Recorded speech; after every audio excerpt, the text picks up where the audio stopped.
Hey, family. Welcome to Critical Sense Making Sessions with yours truly, Revolutionary Rika. This is episode number 8, and today's topic is community accountability. All of our sessions are raw and uncut. We like our conversations straight with no chaser, so listen in. Today's guest is Omorede Hamilton, also known as Rico in the community. He is a San Francisco native who is passionate about changing outcomes for the community. Rico, tell us a little more about yourself and choose one word to describe how you're showing up. I'm Rico Hamilton, Omorede. Omorede is my native name. It was given to me by my grandmother. It means royal prince. I love that name. That's the name that I always got to live up to because it means royal prince and I got to stand in that integrity. I was born and raised here in San Francisco, Western Addition community, but I do represent Black San Francisco. I'm a community advocate, community activist.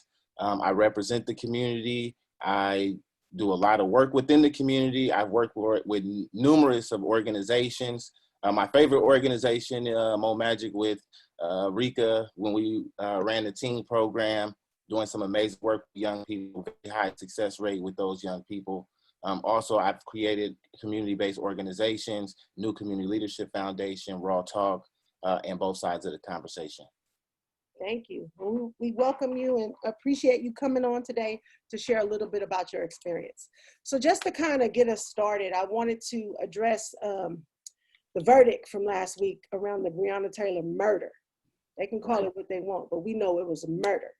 So I would love to hear, like, what were your feelings and what were your thoughts after hearing that?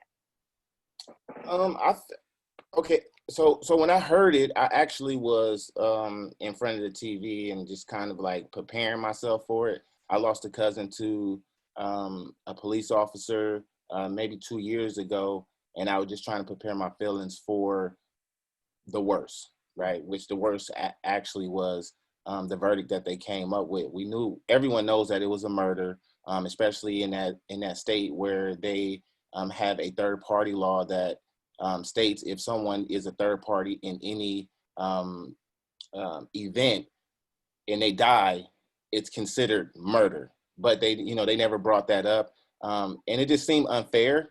A lot of feelings came up around it: sad, distrust, and in this climate. And what's so weird is that we're going through a time where we're going through a presidency race that people are kind of, they don't know which way to go.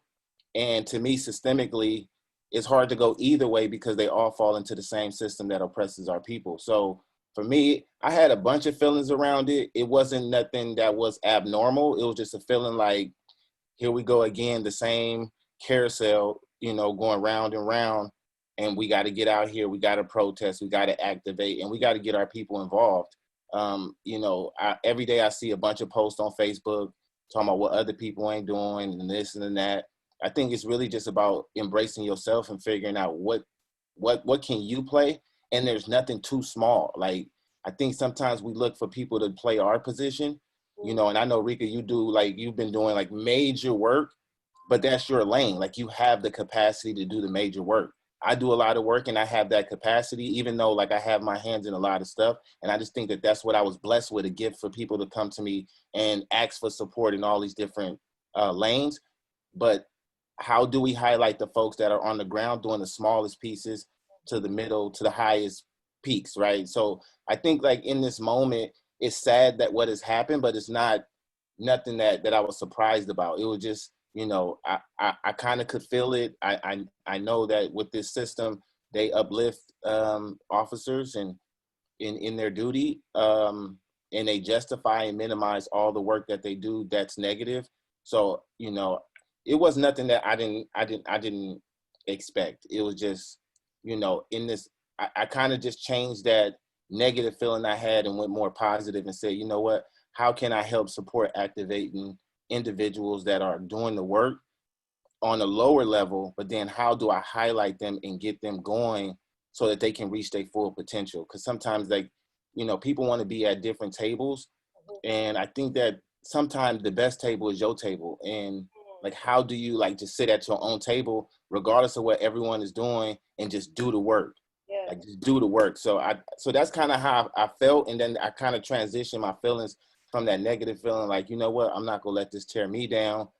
I'm just gonna try to figure out how can I talk to some youth, how can I talk to some other folks that are doing the work to help lift them up in this moment so that we can become more educated on issues. I mean, I know people believe in reform, but you know, I'm more of a like dismantle type person, like dismantle to rebuild, because if we continue to reform, like we're going to continue to get the same results because of the ideology that these folks carry. So, you know. Absolutely. And I'm in agreement with that because I do believe relationships over reforms. Reforms are not working. They've never worked. Right. And when I really look at it, when I heard it, I'm gonna tell you, I haven't really slept since that day.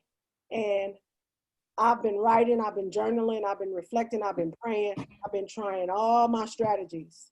And I'm still agitated because it reminded me of when I heard Sandra Bland and the countless other women that have been murdered at the hands of the police.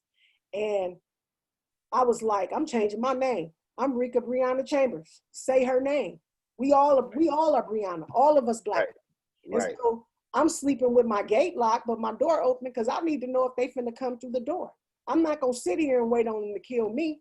And so my initial response, like most Black people, is fight, flight, or freeze. Well, I've never been, my mother has, you never turn away. You stand up. You do not be afraid. And I'm not gonna freeze, so I'm ready to fight.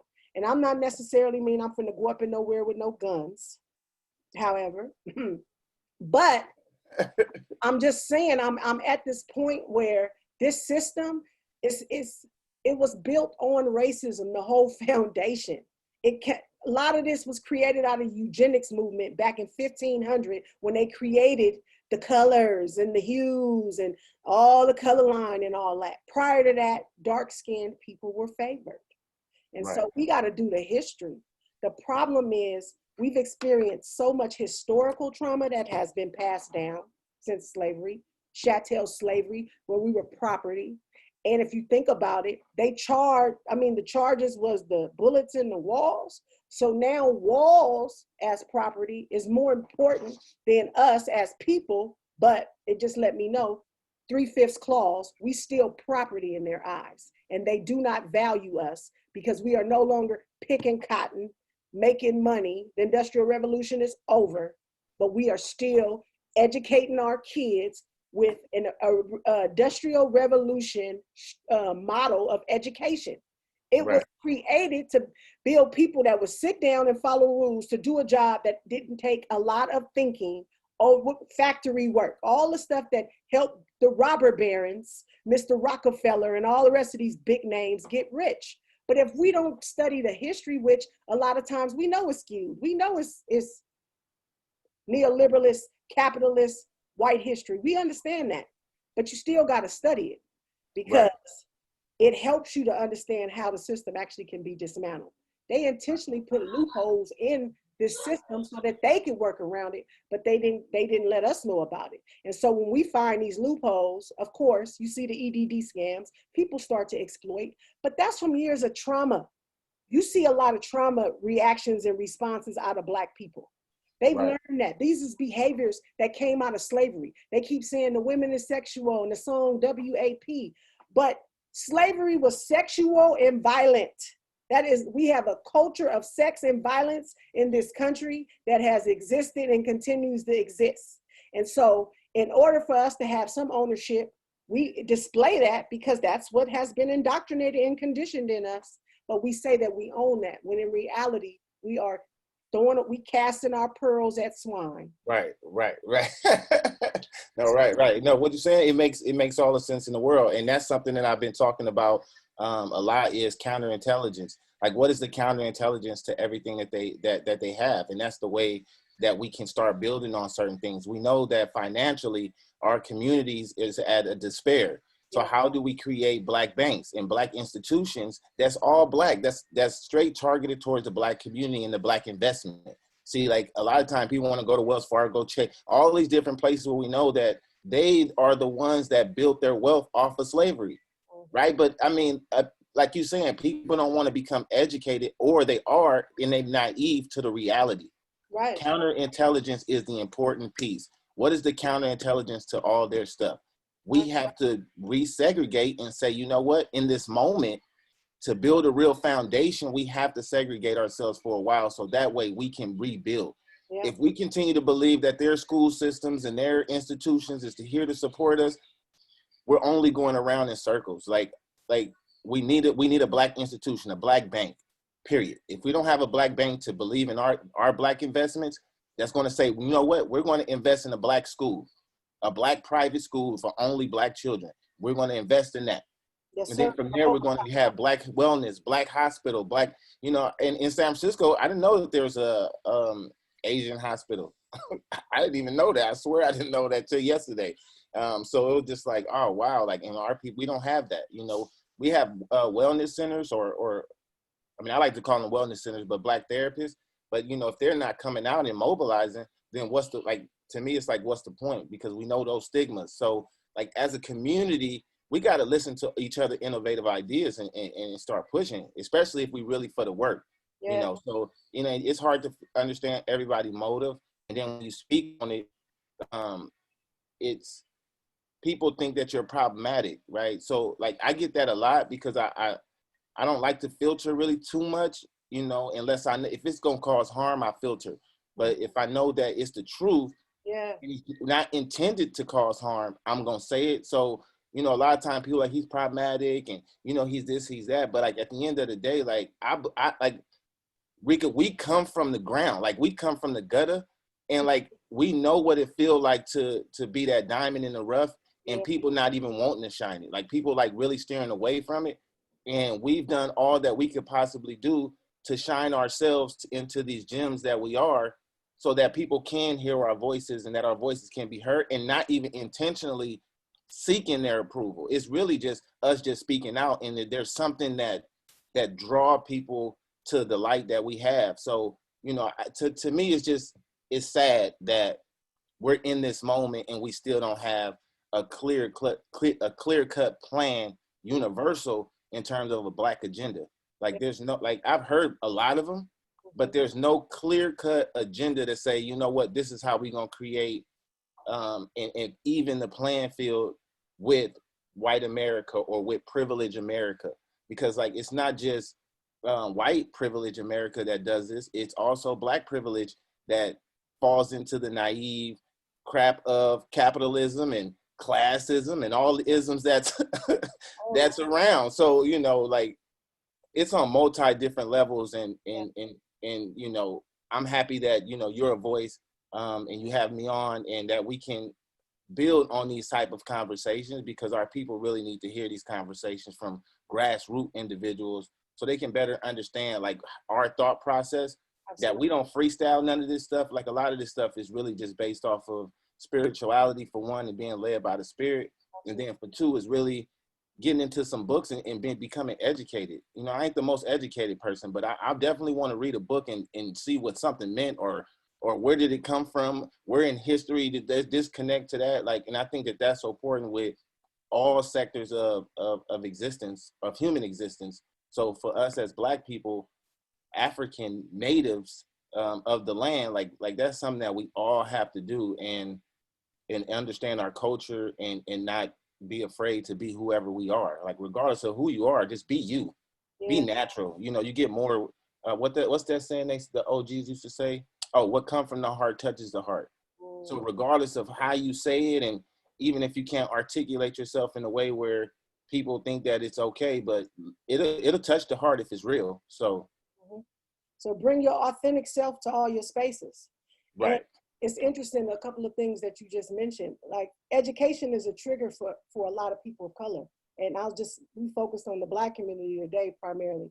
And so it's a trigger. It's been hostile toward a lot of African-American students. Many of them have been pushed into the pipeline. And so when you hear educate yourself, it's like you're getting triggered by the school experience. And so like changing up the language that we using, like making critical sense making, that's educating yourself, listening to somebody else's experience and then sharing yours, right? And so start creating spaces that's not in these school settings. We got to create learning educate, no, I won't call it that, learning spaces outside of the schools for us, Right. for our people. The other thing I was going to mention, I went to a talk that Miss Davis did. It was like a TEDx or something she did one time. And she said during segregation, African Americans cranked out more professionals than at any other time in our existence in this country. You know why? Because it was in community. That was Right. a time in this, the church was central to all of it. People somebody down the street could get me for doing something, might whoop me. By the time I got home, I probably got chastised by 2 other people. And then my granny was going to give me a whooping too. And then when my mama got home, I was going to get a whooping, right? So you say something to somebody's kid, they like, oh, I'm getting ready to kill you for talking to my kid. When you're trying to show them the right way.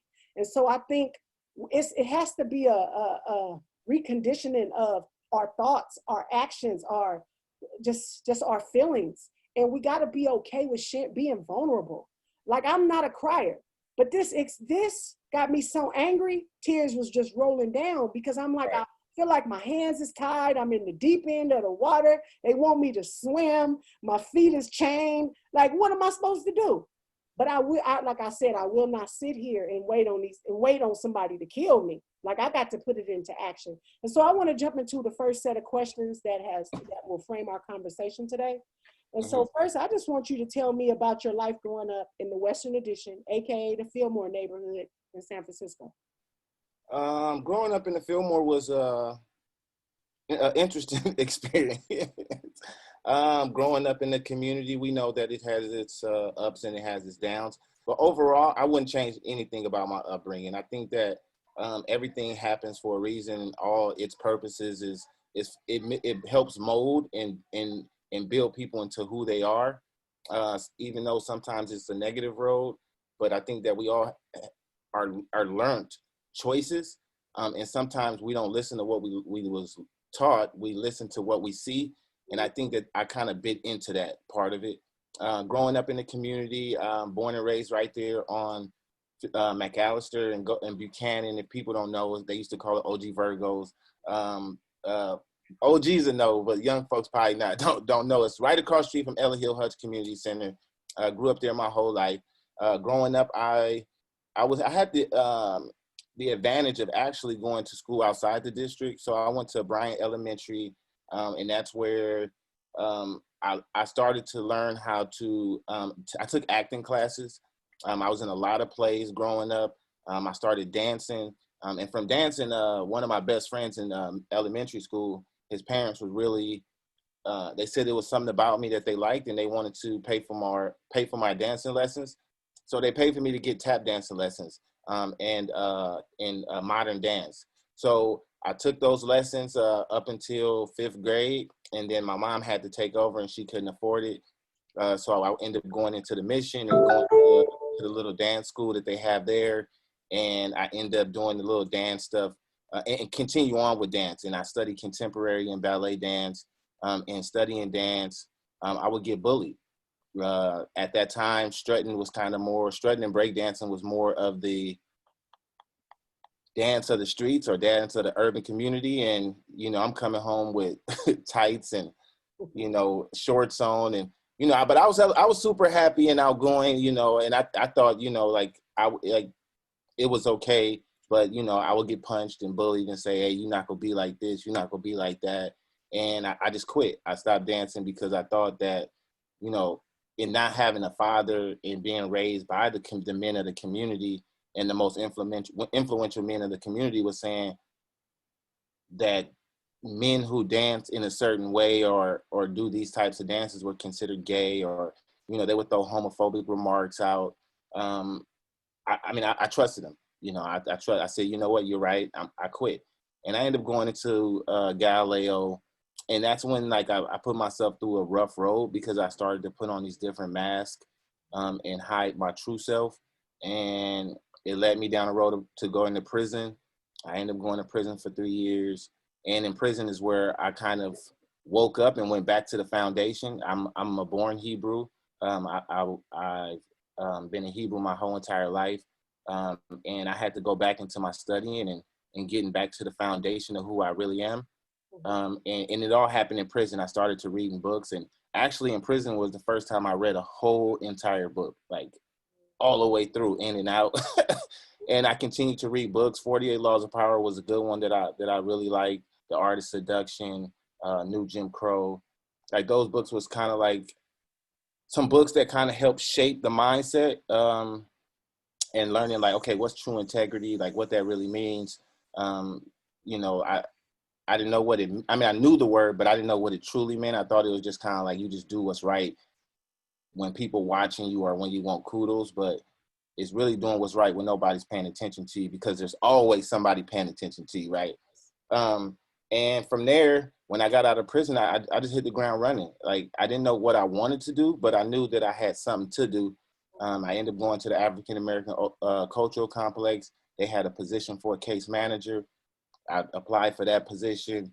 And the mayor now, London Breed, she offered me a position as a dance instructor. I did not want to do it at all, but I think that it was meant to happen in that way to make sure that I wasn't holding on to the past, and it was allowing me to release that, to be sure that it wasn't my passion no more. And it wasn't like, it was like totally not my passion no more. I had 100% let that go.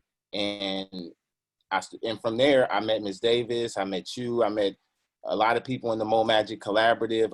I started to go, I just started to listen to better understand certain things, words I didn't know. I would go home and look it up in the dictionary, better understand all these different concepts, collaborative efforts, and all this different stuff that people was talking about. And it started to shape me into who I am. Even though I have my ups, I have my downs, and you know, I'm not perfect and in no wise, but I do strive at least towards perfection. I strive towards it at least.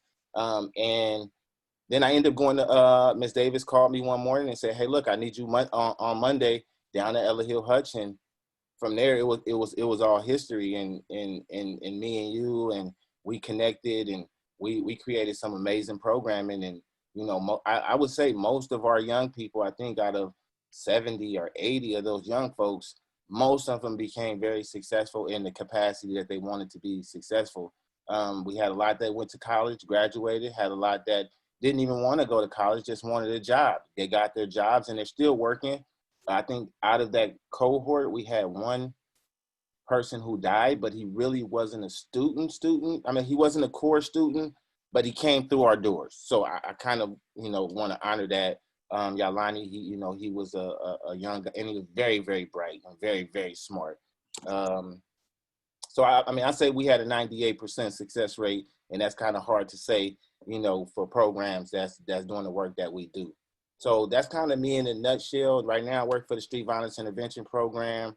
I also have a platform on Facebook called Both Sides of the Conversation, where we just try to, you know, create a healing space for individuals to post things that create not really controversy, but get people to thinking, you know, outside the box or outside the norm in which they always think.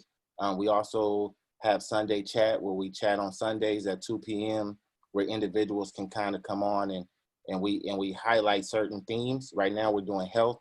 Today we have the Black Panthers on. So, you know, when you get an opportunity, go to our page and you'll be able to watch it via Facebook. All right. And so I heard you say you strive every day, and just want you to remember we're always becoming. We never reach that, right? We're always Right. in this process of becoming. We're being reworked by our experiences, being developed by the things that we overcome and go through. So thank you for sharing out about that. My second question is, what role did community play in your upbringing? And I know you touched on a little bit about the OGs, but just touch a little bit more about maybe some of the programs that you attended and different ways that the community impacted your upbringing. The community impacted me a lot, because like, I think that, in my opinion, and I said this like long time ago, it's going to take the women to take a stronghold of the community, because the women are the nurturers of the community. And it's going to take them to heal the community before we can even get to another level. And I was blessed to be around some very, very amazing women my entire life, you know, and they're the ones who, you know, taught me compassion, empathy, um, discernment. Like, they taught me like all these heavenly virtues that at the time I kind of squandered over it, because I didn't even know what some of those words meant. I didn't understand the feelings of certain things. But it wasn't until I had my certain experience where things started to make sense to me. And I'm like, wow, like I had some amazing women in my life. I had an art instructor at, I think I was 8 years old. Her name was Julie at the African American Cultural Complex. I went there every day just to do art with her. And she was amazing. She would have like long conversations about African art because she was from Africa. I did capoeira when I was younger, and they actually educated you on capoeira. I did African dance at the African American Cultural Complex. Ella Hill Hutch, I wasn't really into sports like that. They had a lot of good basketball programs, but I wasn't really into hoops like that. But I liked their workshops. They had some good workshops, that was pretty cool. And those were the only programs I was really in growing up. But then my real foundation was my Hebrew cultural community, and learning my culture and learning where we come from, and learning a lot of the history behind colonialism and, how our native land became raided and robbed of everything, and how we are the salt of the earth. And and that's where I think that's where I get most of my foundation from. And that's what helps guide me through a lot of ups and downs, and navigate through life in general. So I think that's, growing up, those were the different components of things that kind of helped support me growing up. Even though I had my little ups and downs, I was always able to go back to a point in life where something always related to something else to help me get over it. I don't know how I was able to do it. I don't know what it's called, but for some reason, if something was going on, I can pinpoint a time when Julie, when I was 8 years old, saying something real deep to me, and then the African American library, cultural society library at the African American Cultural Complex. I would go there every single day also, and we would do poetry. So that's where I got into Langston Hughes, one of my favorites, Maya Angelou. And we would just do poetry. We do poetry readings. We'll put on poetry shows, and we would get young people to come in, and we'll say, if you don't even know a poem, here's a book for you. Read this one, just to encourage folks to, just get out your shell. You should be confident no matter what. So, and that was something that I noticed with young people that are African American, is that we're confident on certain levels, but then in other levels we're not as confident. So I wanted to help highlight that. So me and my sisters and my cousin, we would go there every single day and figure out a way on how can we do a show at the library. So that's what's up. So how did your village teach you about the importance of community? My community, so it's multifaceted. As I look at it, we got the community in which I grew up in. The hood has always taught me community is important. Even though we have our negative stuff that goes on, but the whole community isn't negative. So the community has always been ran in like a bartering type way, where it's like, I know me growing up in the 80s, it was like, if you don't have, you go next door, right?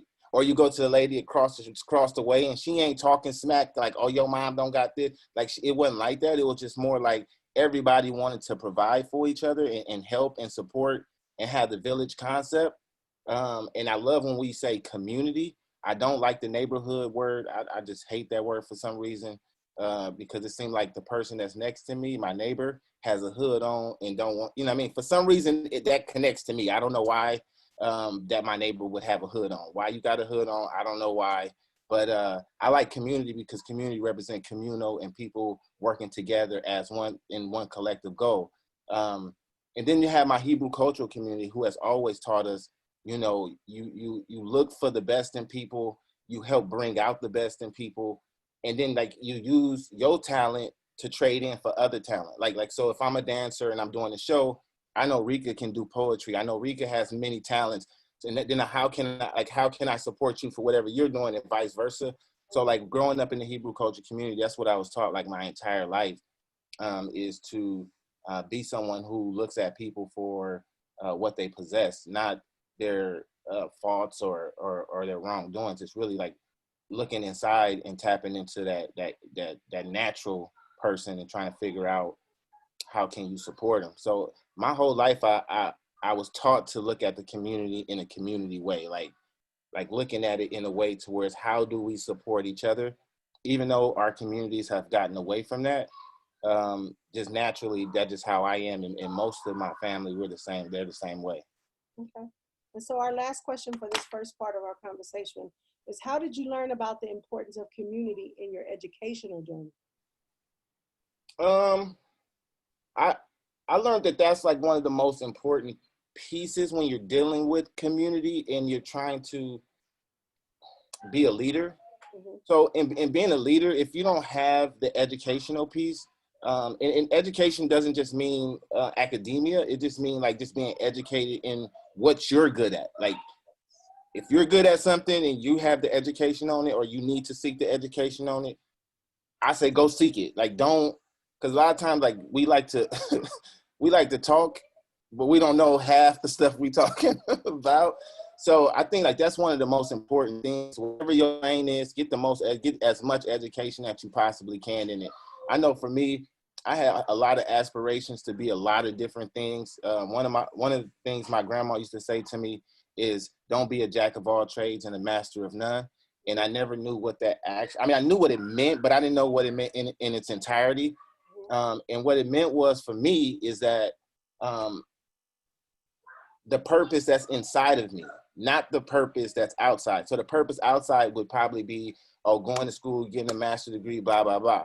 But the inside of me, there's this other piece, right? The trauma, the things that I experienced in my lifetime that probably would help shape the real true purpose.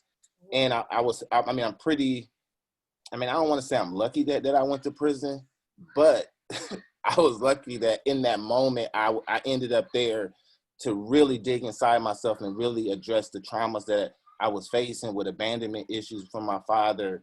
Um, what's the word? Um, death in our community, losing an uncle to gun violence, dealing with that trauma. My mother, having a lot of children, and I'm like right in the middle and really going over my life and saying, okay, well, whoa, because, being a middle child, sometimes you can be like, they're not there for me. But in reality, like when I really look at it, my mom did everything even across the board. Like, and she was amazing, for what she could do, and I was just happy that I was able to tap into all that to help me tap into the inside to get the passion out to really, really what's my real purpose. And my real purpose at looking at all that is using my experience as the educational point for people to be able to create and provoke real change. Um, and I think that, education is important. I personally push people towards education. And the main thing is in getting educated, getting knowledge of self is very, very key and very, very important, because in the middle of getting education, you can lose yourself in the academia, and it has to be a balance. And if it's not a balance, that's why we get, educated Black folks and they become like educated fools. And, we see it, we hear it all the time. And, I don't judge them. I just, feel bad that, they're put in position to lead us and they don't even know who they are. So, but I know that education is 100% important, especially education itself. But then also academia, if you are seeking higher education, I promote to young people, go into academia with a purpose and allowing that purpose to feed the greater good. When you look at Asians, you look at Latins, you look at white Americans, when they go into school, they're going systemically. They might not say it verbally, but systemically, they're going for the common good of their culture and their community. They're not going to say, oh, we're going to save the entire world. Systemically, they're going to support another white person. Systemically, they becoming lawyers to support their system. They're becoming doctors to support their system.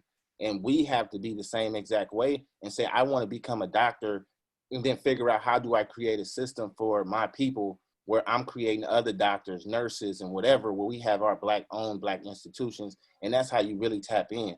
But if you don't have knowledge yourself, you'll just become a nurse and you'll just fall in a system, and it'll just be day to day. Even though that, doing that, it does create someone that does, even though it's like not intentional, what's the word? Like when someone like looks at, like someone looks up to you for the good that you are doing, but you don't even notice it because you're just going by day to day, right? So, oh, that's a Black, huh?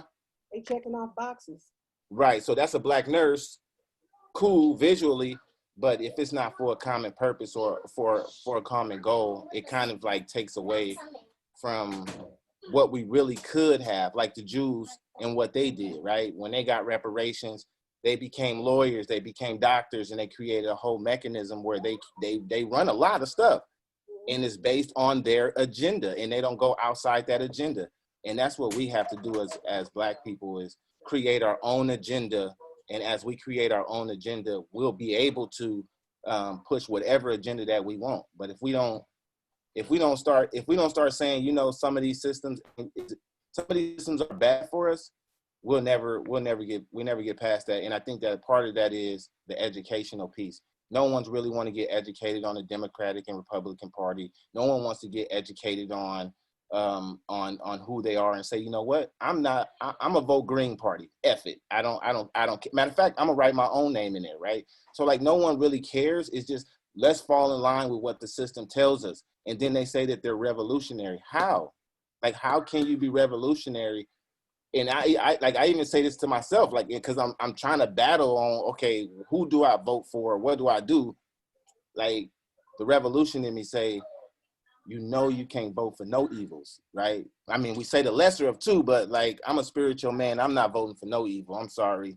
And yeah, so, but education is important, because if we don't educate ourselves, we continue to fall down the same systems. And, and I think that in this moment, as me and you are talking, I'm thinking about like some conversations I've been having with folks and trying to create systems. And that's the hardest part, is like, I'm hopping on a call and I'm saying, hey, I'm hearing folks saying we got to get our people educated to vote and blah, blah.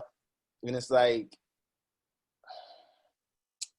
let's just create the system. Let's not tell them what to do, because that's not the right thing to do. And I think part of that is they've become assimilated into a certain way of thinking and a certain construct that's not conducive to our community. And to me, it's like counterintelligence. It's like you have like me and you who are 100% revolutionary. Then you have these people who are super educated, very, very smart, and they clash because the ideology that the two carry is totally opposite. Like, there's similarities, but like, I know you more like, I'm not with no bull crap. I'm not no, right? And I'm the same way. And then you got those on this end who's like, well, the system is, and so they try their best to push a certain agenda. And sometimes it's based off money. Sometimes it's based off that's their really ideology in a way of thinking. So like, we even have to dismantle that. Like, it's just multifacets that in different levels on how we got to address it, because it's not just the system, it's the people even within the system that help push the system, and they don't even know they're doing it. Like, they really think that they're helping. And it's like I had a whole debate on Facebook today about the lesser of two evils. And I'm like, sister, like, you really is a spiritual woman and you saying that, like, and I'm like, I ain't trying to knock you or what you believe in, but evil is evil. And regardless of if it's, I've never heard in scripture it talk about lesser of two evils.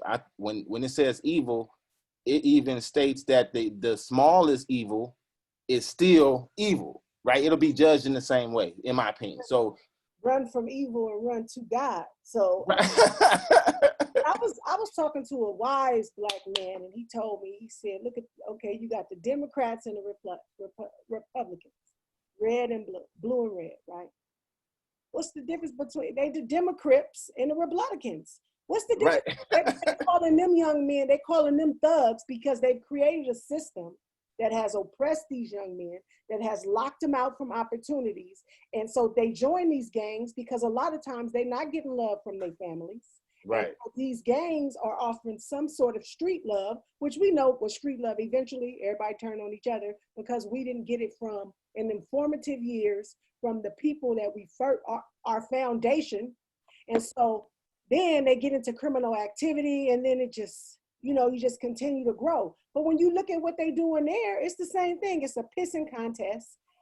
They gave people, not everybody didn't get EDD. So they gave out what was the stipend or whatever they sent, the money that he sent, and now they tell me we ain't giving nothing else. But what about the people, man, the transient population is growing. We could go on and on, so I don't want to digress.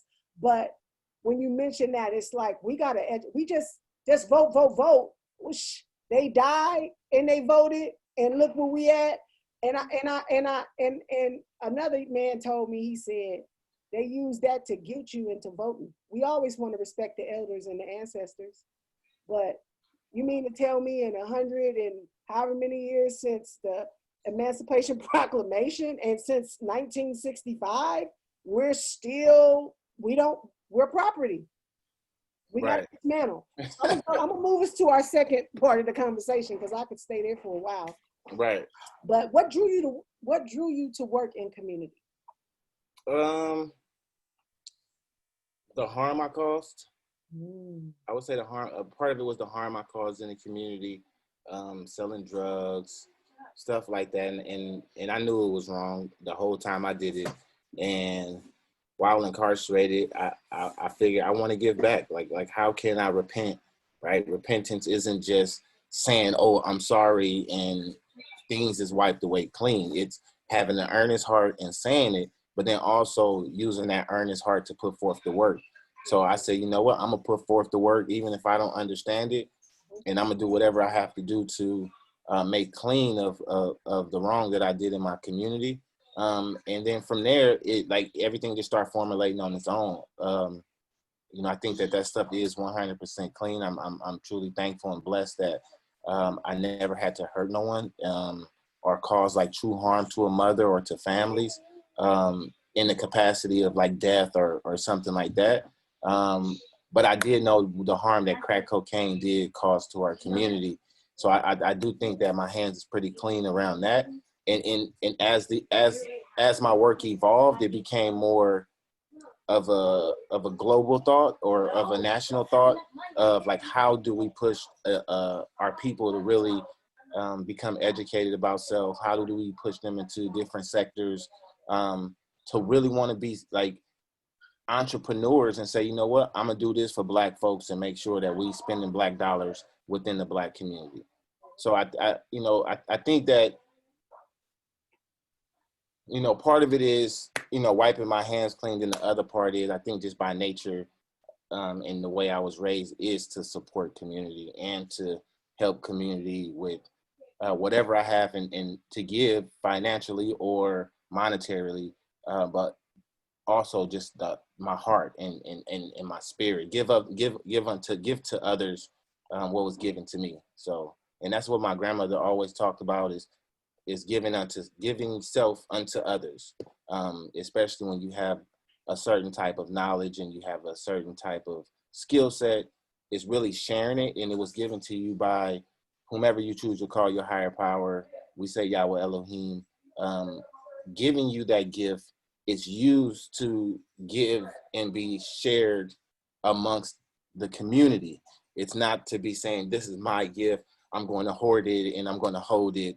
That's definitely wasn't the purpose. It was the purpose for us to spread it abroad and to create and help it come out of other people.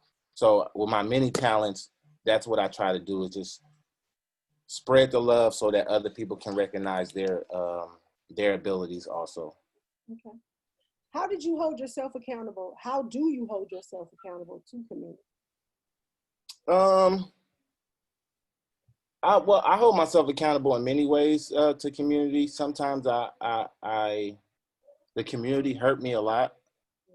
Being honest, but I understand the struggles with trying to teach people unlearned behaviors and unlearned thought processes. Um, but I try my best to hold myself accountable to just making sure that I'm right, and if I'm right, you know, I can I can always walk and talk in that integrity. Some things like back in the day, I had a huge gambling problem, which is a reality, and I have 2 years clean of it. I haven't gambled at all, period. Um, so I wouldn't touch on that subject because it'd be hypocritical saying, "Hey, don't do this, don't do that." No, right? So hold myself accountable is just looking over myself and figuring out the why. Why was I doing that, right? Like, what was the point? The point is looking inside myself is that was a way to stay away from what I was feeling inside, right? And I was feeling certain pains that would happen in the community, the homicides, dealing and working with certain families. And the only way that I could stand on the corner and help these young people with changing their lives and looking at them and knowing that at some point, one of these young people that I'm building relationships might die, and try and medicate that, I'm not gonna get high and I'm not gonna drink. So I'll just gamble, right? So that was a way that was a way of just not facing the reality of what life really is, and I'm just thankful that I was able to, seek counsel around it and get support around it. And not I witnessed it. I witnessed your struggle with that for many years. And Right. I was not wanting to be judgmental, but I would call you and be like, "I see you." And then Right. I'd call you and you'd be like, "Oh, that wasn't me. That wasn't me." But I'm like, "I just seen you." And I realized that a lot of our behaviors are we use them to medicate because we Right. don't want to have to do the inner work and really bring up those things that are causing us to be emotional. We're trying to put on like you said, put that armor on and put on the mask and pretend like none of this stuff is hurting us. Not only are the young people were dying, we had older people dying, and then you just start getting numb to death. And then when you lose people that's close to you, you don't really get to grieve because you got to focus on the work. And it just over time it weighs on you. And so I Right. appreciate that. I appreciate you sharing your testimony, but I'm grateful that you sought help because most people don't. And Right. sometimes they spiral, or sometimes relationships end because of it. So I kudos to you, brother, for really taking the opportunity to see that you had an issue and working toward, Oh, right. Because I mean, I would hear people, they would ask me why, and I would tell them the truth. The why is because of I'm dealing with these, and I don't want to face it. I don't want to. I'm an emotional creature, and I know that I'm emotional, and the vicarious trauma that affects me affects other people differently, and it really really puts me in a depressive state, and and I don't like being in that state. I don't like to think of things and just cry out automatically. I don't like that. And people would be like, well, whatever helps soothes you, right? And I know that they were trying to give me good advice, but it wasn't good. It wasn't the advice that I needed. As a leader, sometimes we have to go through those things that hurt us Mhm. so that we can become stronger. And I think that my emotional part of me is my weak part, Yeah. just in terms of how I process things. And like what I mean by that is, so like when something happens, even though it's not directly connected to me, the vicarious trauma, it causes me to think about 1,000 other things that has happened, and then I get depressed. So in me now not gambling, now I'm able to face it up front and say, you know what?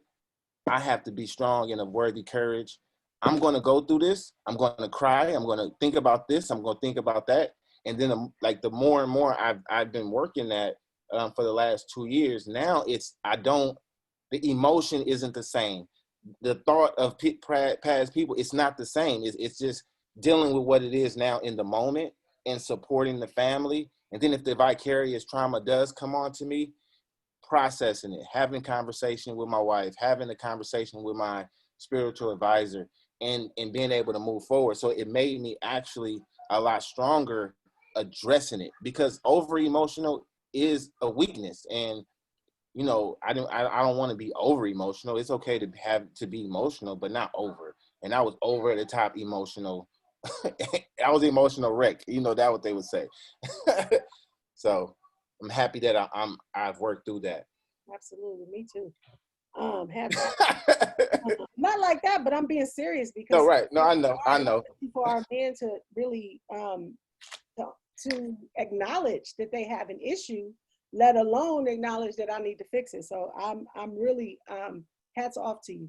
I know that you are a family man and you are dedicated to just being unified with family. And so how did you teach your children about community accountability? I teach them just through my daily walks and always being honest and earnest in how I feel and holding them accountable when I see things. I really, really, really know in the old way. I don't want to say believe in it, but I know in the old way, in the way that you and I were raised, Rika, and our parents were raised. I think that that's always the foundation.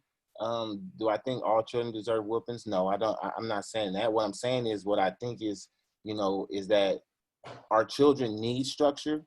And then if we don't create structural environments for them, they end up dead. They end up turning to the streets. They end up not wanting to seek education.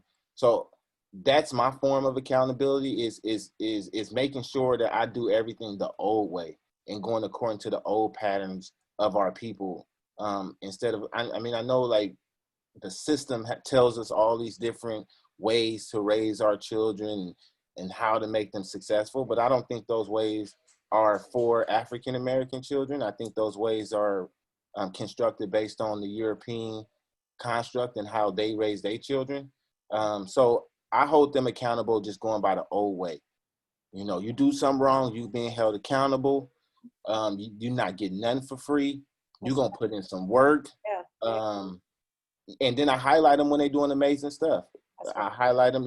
My son Mwani is, he has always brought me honor roll student. He has never fell under honor roll. And, he gets highlighted and he get all his accolades. But when he does something wrong, those accolades go away and all the highlights go away. So my son Yendi, he's a little bit opposite.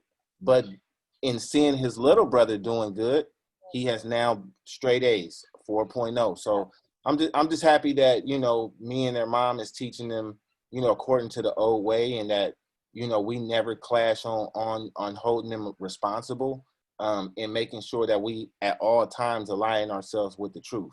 Mm-hmm. If we see something in our children, we tell them.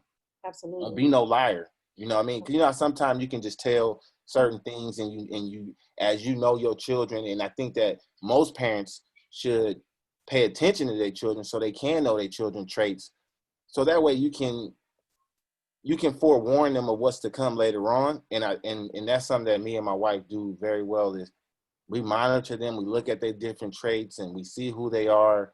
And they all have their own little character defects that we trying to work on early. We don't want to wait until they're grown and they're set in their ways. And it can be fixed, but it'll take a lot more prayer to fix that stuff. So we want to be sure that we can tap into it early and that they can get rid of it and that they can be, and they can hold themselves accountable to really changing the behavior. So we hold them accountable, Rick, through the old way of doing things. Mm-hmm. I love it. So we'll move us into our third part of the conversation. And the first question in that set of questions is, in your opinion, what is the biggest obstacle that the Black community faces? Each other. In my honest opinion, I think the biggest thing that we face is each other. Understanding that we all have different skill sets and different levels of education, different levels of upbringing. Like how in this moment do we just unify just for the common good and just do the work, right? You look on Facebook, you got people talking about people, you got the subliminals, you got, and that what keeps us divided. And, the system, like we can say we for the people all day. If you're not just coming to the table and saying, you know what, I'm gonna roll up my sleeve. I don't care what subcommittee they put me in, I'm gonna do my best at that. That what keeps us divided. I know that systemically we're put behind, But the only way we can get out of it is it's not going to be their money. Like their money is okay, that's fine, but the money is not going to unify a Black community. The Black community has to unify itself, and we have to start moving as one unit. Like we have to throw our personalities out the window. We have to throw our issues out the window, and we have to say, you know what? This is for the common good. I'm going in this direction, and see the bigger picture, because we can like the Black community can create generational wealth faster than any other community, because we have, I mean, next to the Latin community, because we have children more often. Like our children in the Black community, I think it takes like 50 to in the white community, it takes 80 years to 90 years to create generational wealth.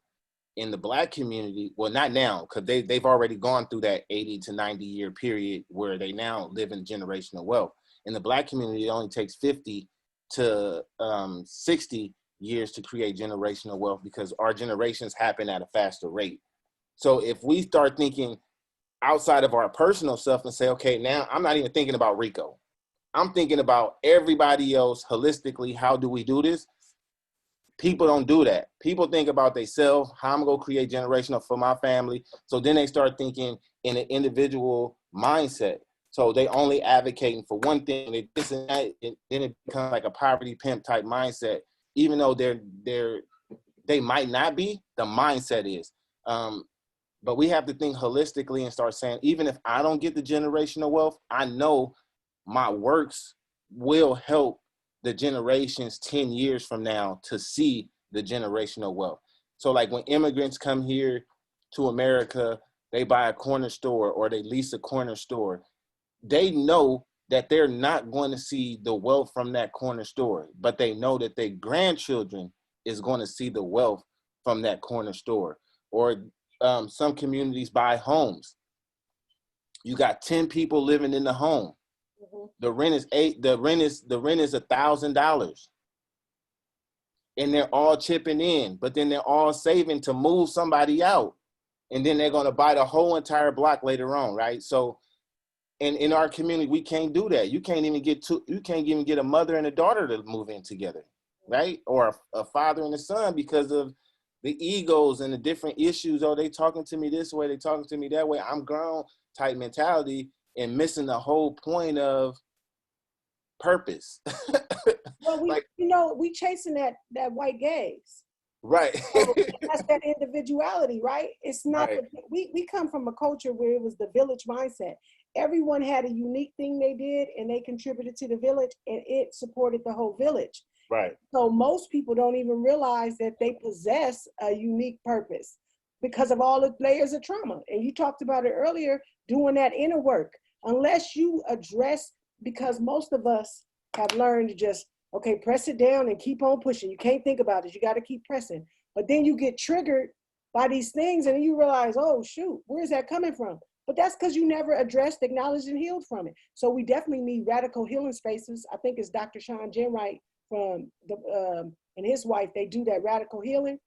Like right. So much toxicity that exists in these institutions, in the policies, in the laws, and then you go in as a person saying, I'm going to go here and I can change things. But once you get in, it's it's created by toxic policies and procedures. So even with your mindset, over time, it changes you. Your hands right. are tied. Right.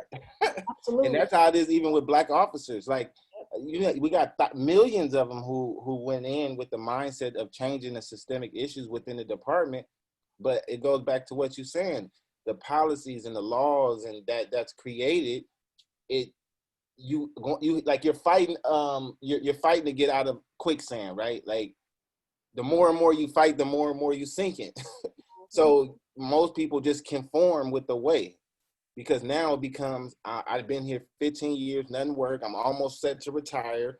I'm vested. Why would I change now? And then they start believing some of the stuff that the propaganda, they believe it because now they're vested in it. Not the investment isn't just the money. The investment is the mindset. They invested in the thought pattern of the police department. That's a whole thought pattern. Like I talk to officers all day, and there's some bad apples in the bunch, and the one you're talking to is the bad apple.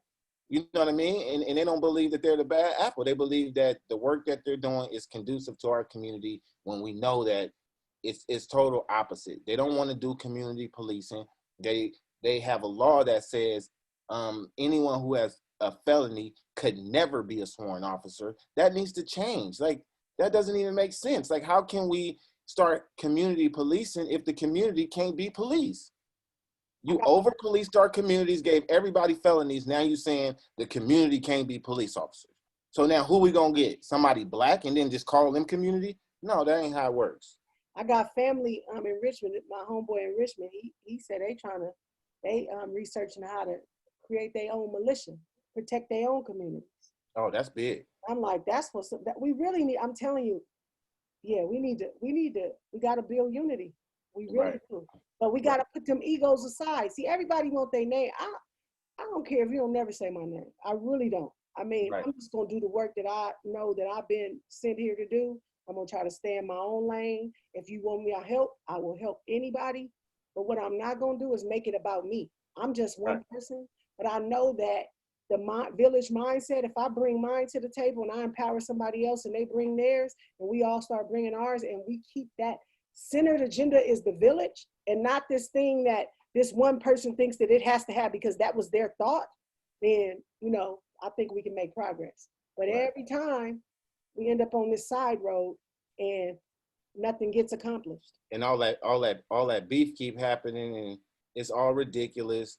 I mean, more recently, I've been in meetings where I hear people say stuff. The idea is good, but they're adding the European twist to it. So then I might, say something and say that was a great point because I do want to honor the point that they're making and let them know that what I'm finna say isn't personal. I just want to throw you this way too. And then I'll add on to what they're saying, and then they take it personal. And it's like, sister, this ain't personal. This is a think tank. And if we're in a think tank, and if I don't get the opportunity to throw out these concepts, because I come from this gutter, I actually engage with individuals in this gutter, and this is how they think compared to how you think. So if we only saying the upper echelon thought pattern and we only evolve in that, how are we tapping into these people that we're trying to uplift, right? So, and they always say, yeah. So I've been getting a lot of crap around that. Like, I'm like, sister, it's not personal. Like, I only want you to start thinking outside of your own personal box. I mean, I can say now, like, my children are considered kind of privileged. Like, they didn't come from what I came from. So they'll never understand some of the things that I've gone through, but they'll know it because I'm going to always educate them on it and let them know. Don't ever turn your nose up to your people, regardless of what background they come from or how they may talk or what they may have on. You always have compassion and empathy for your people because everybody aren't blessed in the same way that you're blessed, but we're all blessed people. So. Absolutely. Thank you. How can the Black community build unity and develop a plan to address the inequities in the community? I mean, we talked a little bit on that, but is there any other specific strategies that you can think of or you recommend? I recommend us to still continue to sit at the table. I recommend that us investing in a black bank, and letting the black bank be the black investment for the Black community. We know that all institutions, we need Black institutions. We know that, I mean, when you look at the South have high number of graduation rates, high number of college graduates or individuals that at least go to college. Most of the rappers from the South, they go to college. Most people really don't even know that. Gucci Mane and all these folks all went to a college or to a university. Creating Black institutions within our communities and segregating. I think that we have to segregate for a moment just so that we can build our foundation and then move into the next phase of it. The first phase have to be segregating ourselves from the system, because if we continue to stay within the system, we're fighting an uphill battle. So they might say that they with us, but nothing they have done have proved that they are, in my opinion. So. And so how will we hold the Black bank accountable? So it'll be a community bank. It wouldn't be a bank that's like a popular type bank. hopefully we can do it more like nonprofit type banking, where it has like a board and a committee, and the bylaws is created by the community, and they're 100-year, like creating a system. The bank is ran by the board, but the board has to follow the bylaws that's created by the community, which is 100-year bylaws that can't be changed. So like the way that you hold people accountable, because I mean, like any mechanism that you create, as Black people, we think distrust. That's just something that we, because we've been done harm on so many levels, not by just by the system, but by our people. But we have to create laws where, in these bylaws, it can't be changed. Like once it's created, it can't be changed for 100 years or more. To whereas we're saying the bank is the bank has created the like for housing. The appraisers are most times white. So when they go appraise a Black home, 9 times out of 10, they're giving them the low ball number. We need Black appraisers coming from our bank. We need Black realtors that come from our bank. So that way we know that we're getting the best investment, and we know that it's Black people who got Black people best interests at heart. The bank is also the institution that's going to invest in the Black school or the Black institute. Well, they're creating, or no, they're going to invest in the Black school through their funding, because there's all these dollars that go to banks that's meant for the Black community that no bank ever uses. But if we create our own, those dollars will be available, and we can invest in our own Black school, own Black private school, and praying that with this one Black school, we can create. So you know how like when you go to the South and you in one county, there's only 2 schools. We need the same exact thing, where all of our talent is in one space, 2 spaces at the most, but one space, where our football team is super big, our basketball team, super big, our Black band, super big. And we're not competing with each other. We're more like with each other, right? So like we got children at every school in every high school in the city, and it just one good football player, one good basketball player, where it's really not creating opportunity because it doesn't highlight them. If you all put them all on one good team, they'll make championships. These children, it'll create its own mechanism of opportunity. When you look even in Southern California, they got year-round football because their schools is just one big school each district. It's not 18 schools in each district, right? You got Crenshaw, and you might have another school over here which is in the same district, but it's only 2 big ass teams. You know what I mean? So like creating mechanisms like that, and using a Black institution to create the financial part. But then as Black people, we have to get together and heal. I don't know how we're gonna do that, but we need to create a healing space where we can say, you know what, I can hold this person accountable in this space regardless of what they think or however way they take it. I want to hold you accountable for X, Y, and Z. And then those people being honest and apologizing for what they've done. Like we know, like in the Black community, that some of them nonprofits need to apologize for robbing and stealing from our community. We know that there's some pastors that has been robbing and stealing from our community, and they need to be held accountable, because I think that spirituality is one of the foundations also. But if the people don't trust the pastors, like, you know what I mean? And I think an apology can help bring people back to the fold. You know what I mean? And it got to be sincere though, and it got to be earnest. So, you know, yeah, that's what I think. So because we talkers, I know that. But I'm gonna skip a couple of questions. But how can we keep those in political power and in city leadership positions responsible for supporting our agenda until we're able to create our own socioeconomic wealth? Well, it goes back to us being unified as one and holding them accountable for everything that they're doing. I mean, a lot of times our political figures, they're politicians, and they have the thought pattern of a politician.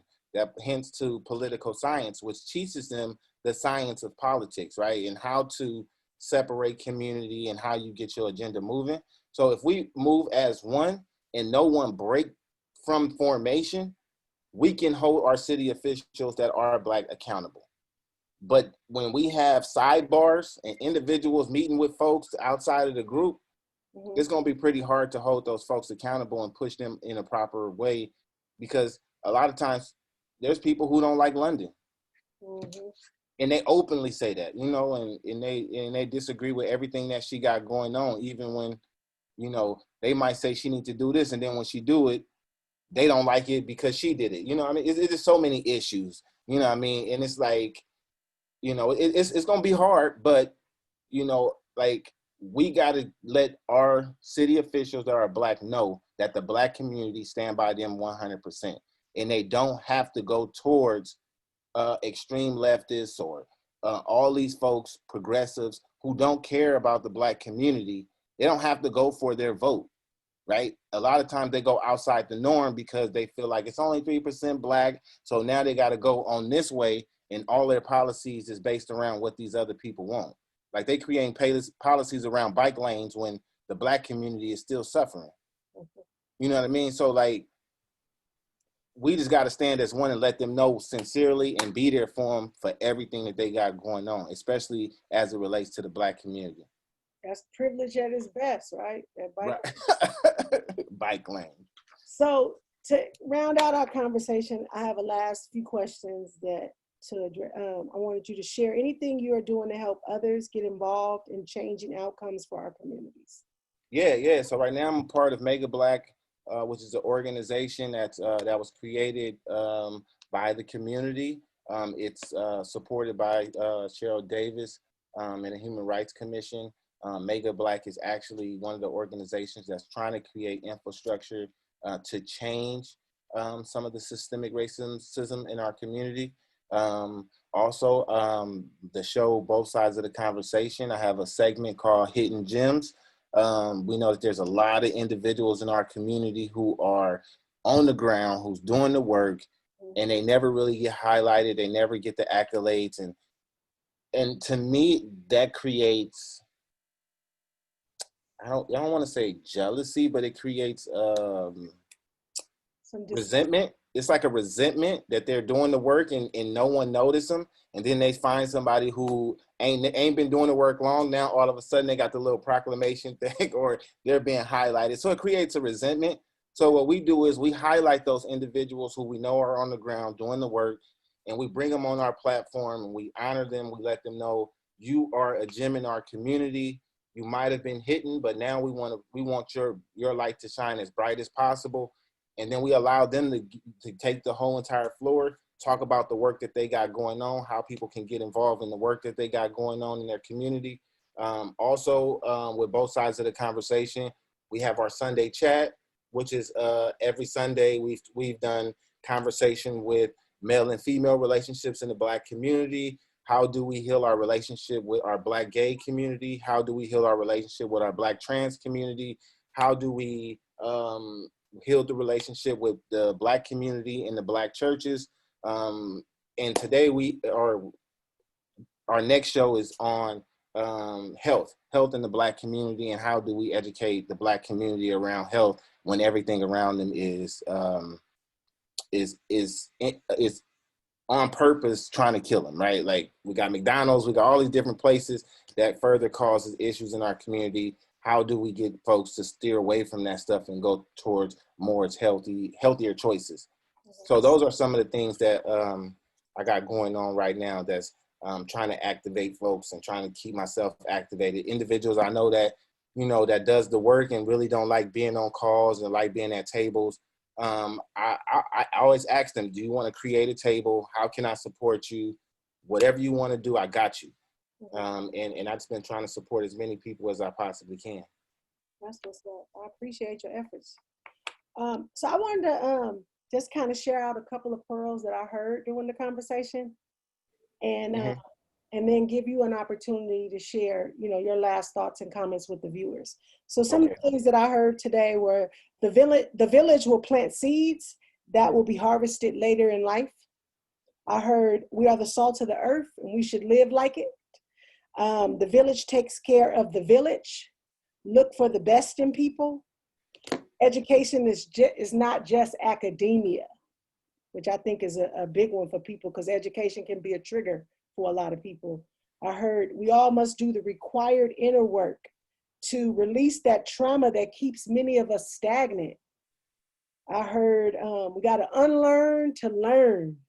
We've picked up so many behaviors and habits along the way that we really need to unlearn so that we can actually learn the authentic way for us to live, right?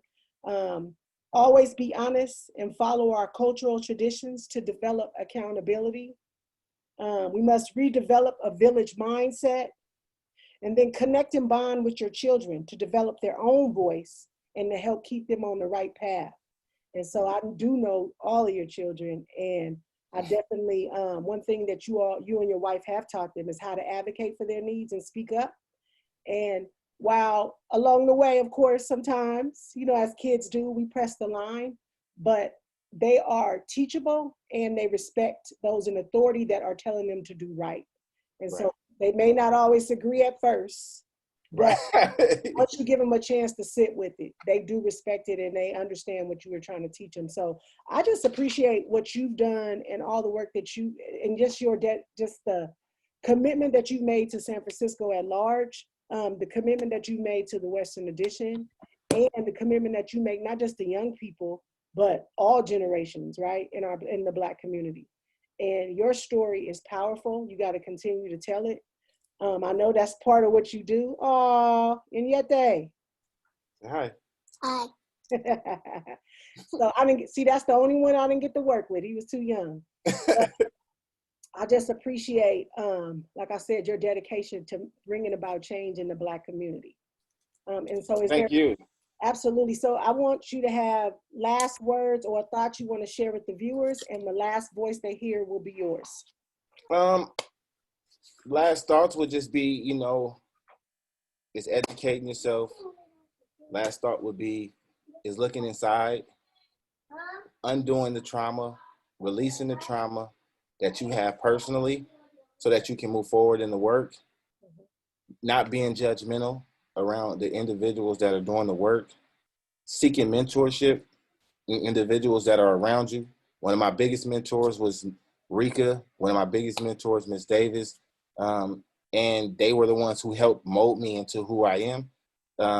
And I always pay homage to that. I'm loyal to that, no matter what, even though, sometimes you have your disagreements or whatever, but at the end of the day, I know where it come from, you know what I mean? And I know where, of course I got my spiritual side and those spiritual mentors, and I know what that come from. But then when it comes to this work, I know where it come from.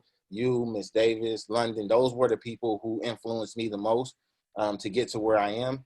And find a mentor and someone that you trust that can help guide you through this. And I say this for everybody that's out there listening.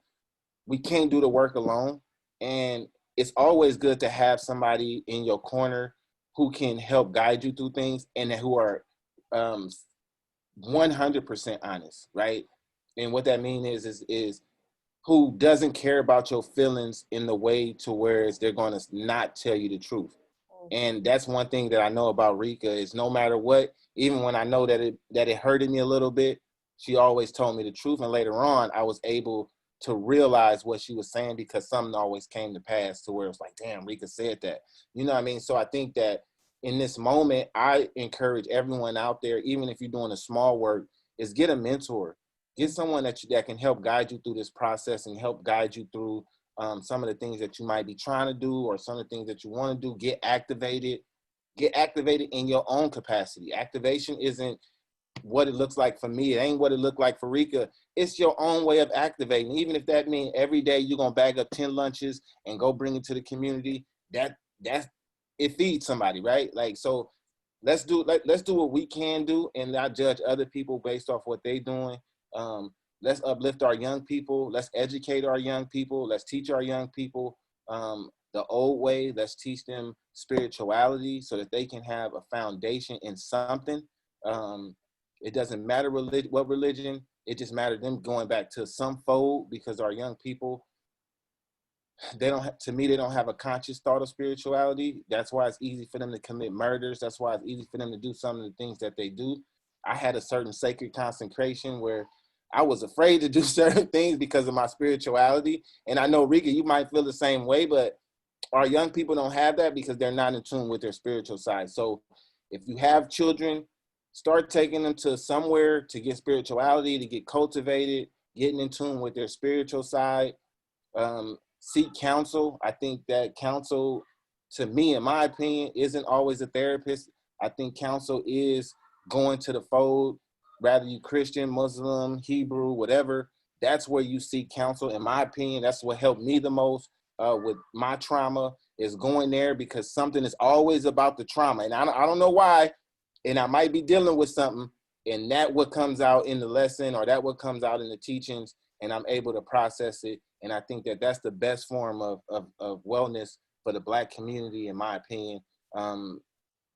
And having a spiritual or an advisor that you can have a conversation with. Me and Rika had thousands of conversations from A to Z, and she, as a mentor, would give me the proper advice that I needed. So just as a final thought, live every day like it's like it's your best day, no matter what. You know, we have our ups, we have our downs, but if you're still breathing, you still have the opportunity to put some work in. So I encourage everybody out there, do something different every single day.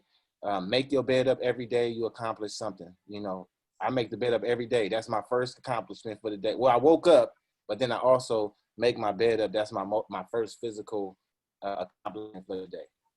Thank you.